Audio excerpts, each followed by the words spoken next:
నమస్తే, welcome to Telugu రాజ్యం. నేను విద్య.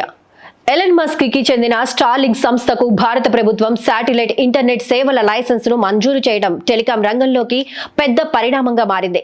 ఇప్పటికే రిలయన్స్ జియోకి చెందిన జియో శాటిలైట్ కమ్యూనికేషన్స్, ఎయిర్టెల్ భాగస్వామ్య సంస్థ వన్ వెబ్ భారత మార్కెట్లోకి ప్రవేశించాయి. ఇప్పుడు స్టార్లింక్ వేదికపైకి రావడంతో పోటీ మరింత రసవత్తరంగా మారే సూచనలు కనిపిస్తున్నాయి. ఈ మూడు ప్రైవేట్ సంస్థల మధ్య పోటీ మొదటిగా సేవా పరిధిపై ఆధారపడి ఉంటుంది. ఇండియాలోని ట్రైబల్, రిమోట్ ఏరియాల్లో ఇంటర్నెట్ సేవలు అందించడమే శాటిలైట్ ఇంటర్నెట్ ముఖ్య ఉద్దేశం. ఈ విషయంలో స్టార్లింక్ ముందే ఆధునిక శాటిలైట్ వ్యవస్థను ఏర్పాటు చేసుకుంది.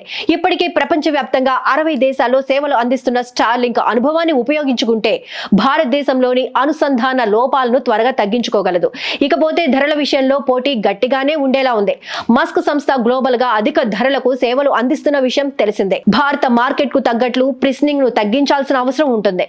వన్ వెబ్, జియో శాటిలైట్ సంస్థలు దేశీయ ఆర్థిక స్థితిని దృష్టిలో ఉంచుకుని ముందు నుంచే వ్యూహాలను సిద్ధం చేసుకుంటున్నాయి.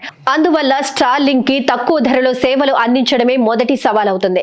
గవర్నమెంట్ ప్రాజెక్ట్స్, డిఫెన్స్ మరియు ఎడ్యుకేషన్ రంగాల్లో సాట్కామ్ సేవలతో అనుసంధానం కూడా కీలకం కానుంది.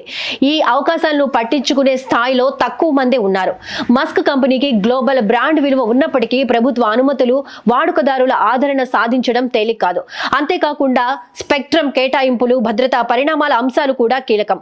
మొత్తానికి చూస్తే స్టార్లింక్ ఎంట్రీతో శాటిలైట్ ఇంటర్నెట్ సేవల రంగంలో పోటీ మరింత తీవ్రమవుతోంది.